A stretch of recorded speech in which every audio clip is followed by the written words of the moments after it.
ओम महागणाधिपत्ये नमः। ओम एम सरस्वती नमः। मेरे सभी मित्रों का एक बार फिर से स्वागत है वैदिक एस्ट्रोलॉजिकल नॉलेज कार्यक्रम में, और मैं हूं वैदिक एस्ट्रोलॉजर मयंक शर्मा। मित्रों, जैसा कि आप जानते हैं कि हर एपिसोड में हम कोई ना कोई नया टॉपिक, नया विषय उठाते हैं और उसका एस्ट्रोलॉजिकल एनालिसिस करते हैं। तो उसी चर्चा में आज हम बात करेंगे एजुकेशन की। कुंडली में विद्या प्राप्ति के योग, पढ़ाई के योग, primary education, advanced qualification, professional qualification, किस तरह से जन्मपत्री कुंडली के माध्यम से पढ़ाई, विद्या संबंधी जानकारी प्राप्त की जाए कि कोई व्यक्ति कितनी विद्या, कितनी एजुकेशन प्राप्त करेगा।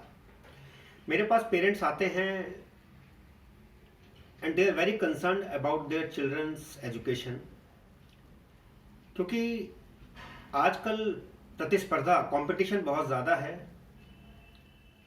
और एजुकेशन का एरिया इतना वाइड है कि समटाइम्स दे आर कंफ्यूज्ड। किस एरिया में, किस एक्सपर्टीज में बच्चे की एजुकेशन कराएं, बच्चे को किस क्षेत्र में डालें। 12वीं के बाद specially parents are very much worried about their children. तो मित्रों, astrology can guide you well as far as where education is concerned. There are number of yogas, combinations in horoscope that determines your capability to acquire education. सबसे पहले कुंडली में पंचम भाव का विश्लेषण किया जाता है। पंचम भाव मुख्य भाव है, prime house of education. Planets कौन से हैं जो एजुकेशन को सिग्निफाई करते हैं, एजुकेशन को बताते हैं? प्लैनेट्स हैं जुपिटर एंड मरकरी, बृहस्पति और बुध। आपकी कुंडली में यदि पंचम भाव में बृहस्पति और बुध हैं या पंचम भाव पर बृहस्पति और बुध की दृष्टि पड़ रही है, तो आप जीवन में उच्च शिक्षा प्राप्त करेंगे। कुंडली में यदि बृहस्पति आपका केंद्र भाव में है या त्रिकोण भाव में है, तो आप जान लीजिए कि शिक्षा प्राप्त करने की क्षमता तो बहुत है आप में, लेकिन अगर बुध आपका खराब है तो आप शिक्षा प्राप्त नहीं कर पाएंगे, उसमें बाधाएं आएंगी। तो दोनों ग्रहों का जो है ना, उचित अवस्था में, शुभ अवस्था में होना आवश्यक है, बृहस्पति का भी, बुध का भी। बुध मुख्य ग्रह है जो आपकी शिक्षा का। बुध ग्रह पर शुक्र और बृहस्पति की दृष्टि बहुत ही शुभ है, और बुध का केंद्र में या त्रिकोण में होना यह बताता है कि आपकी एजुकेशन स्मूथ चलेगी, बिना बाधा के चलेगी। शर्त यही है कि शनि, राहु, केतु की आपके बुध पर दृष्टि ना हो। यदि आपका बुध शनि, राहु या केतु के साथ विद्यमान है और साथ में चंद्रमा भी पीड़ित है, मित्रों, चंद्रमा निर्बल है, तो आप विश्वास कीजिए बच्चों का पढ़ाई में मन नहीं लगेगा, उनका मन व्यग्र रहेगा, व्यथित रहेगा, ध्यान केंद्रित करके वो पढ़ाई नहीं कर पाएंगे।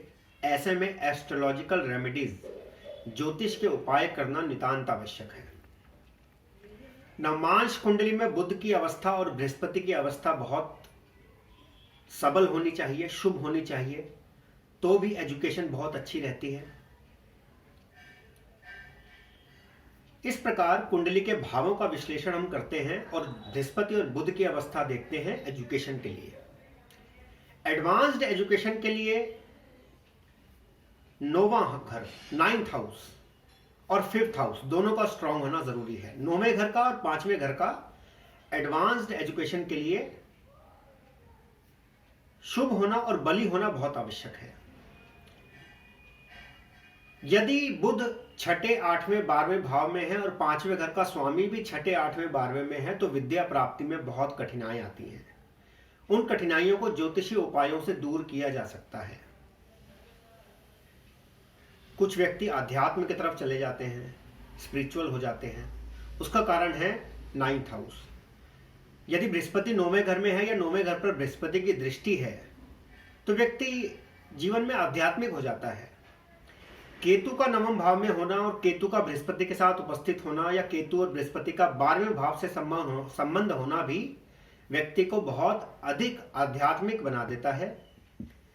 जुपिटर और केतु, बृहस्पति और केतु यदि 10वें भाव में है तो भी व्यक्ति अध्यात्म की तरफ बहुत ज्यादा झुक जाता है। मित्रों, बृहस्पति आपको कंसल्टेशन, एमबीए से रिलेटेड एजुकेशन देता है और आध्यात्मिक एजुकेशन भी देता है अगर उसका 9वें भाव से संबंध है। मरकरी आपको चार्टर्ड अकाउंटेंट बनाता है, अकाउंट से related, PGDM, chartered accountant, company secretary, इस तरह अकाउंट से रिलेटेड फील्ड में आप जा सकते हैं। आप बीकॉम करके कोई अकाउंटिंग से रिलेटेड कोर्स कर सकते हैं, मरकरी अगर आपका अच्छा है। यदि मंगल अच्छा है आपका तो वो आपको, यदि उसका 6th हाउस से 6ठे भाव से संबंध है और 10वें भाव से संबंध है, आप मेडिकल की एजुकेशन ले सकते हैं, आप डॉक्टर बन सकते हैं। यदि कुंडली में राहु शुभ है और शनि के साथ है शुभ अवस्था में, 5म भाव से उसका संबंध है, तो आप हार्डवेयर इंजीनियर बन सकते हैं। तो इस प्रकार अलग अलग ग्रह अलग अलग विद्या के क्षेत्रों को बताते हैं। कुंडली में 2, 4 और 5वें भाव पे अगर शुभ ग्रहों का प्रभाव है तो आपकी प्राइमरी एजुकेशन और एडवांस्ड क्वालिफिकेशन भी अच्छी रहेगी। परंतु यदि 6ठा, 8वां, 12वां भाव, इन भावों में यदि बुध और बृहस्पति हैं तो जो विद्या प्राप्ति में बहुत बाधाएं आएंगी। तो इस प्रकार देखा मित्रों आपने कुंडली से किस प्रकार विद्या प्राप्ति के अलग अलग योग बनते हैं। और भी बहुत से योग हैं, 5 महापुरुष योग होते हैं जिनमें व्यक्ति बहुत अच्छे एडमिनिस्ट्रेटिव पोजीशन पर चला जाता है गवर्नमेंट जॉब में। और यदि कोई 10th के बाद 12th के बाद किसी भी प्रकार के गवर्नमेंट कंपटीशन की तैयारी कर रहा है, उसके लिए 5वें भाव का 6ठे भाव से संबंध होना बहुत आवश्यक है। 6th house is the house of competition. तो यदि माता पिता को उनके बच्चों की शिक्षा प्राप्ति में कोई बाधा अनुभव हो रही है तो वो मुझसे संपर्क स्थापित कर सकते हैं। युवक और युवती जो एडवांस एजुकेशन ले रहे हैं, यदि वो उनको कोई समस्या आ रही है तो they can consult me and I will properly guide them. मेरा मोबाइल नंबर है 7703874315, 7703874315 और मेरा व्हाट्सएप नंबर है मित्रों 9136731419। आप मुझे व्हाट्सएप पर भी मैसेज भेज सकते हैं। आप सबने यदि अभी तक इस चैनल को लाइक या सब्सक्राइब नहीं किया है तो आप इसे लाइक और सब्सक्राइब कर लीजिए, जिससे ज्योतिष की बहुमूल्य जानकारियां मैं आप तक पहुंचाता रहूं। मित्रों, हमारी ये यात्रा निरंतर जारी रहेगी। भविष्य में हम हस्तरेखा पर, वास्तुशास्त्र पर, अंक ज्योतिष पर और ज्योतिष के अनेक विषयों पर बहुत ही गहन चर्चा करेंगे। कल फिर भेंट होगी आपसे मित्रों एक नए विषय पर। तब तक के लिए आपका दिन मंगलमय हो। धन्यवाद।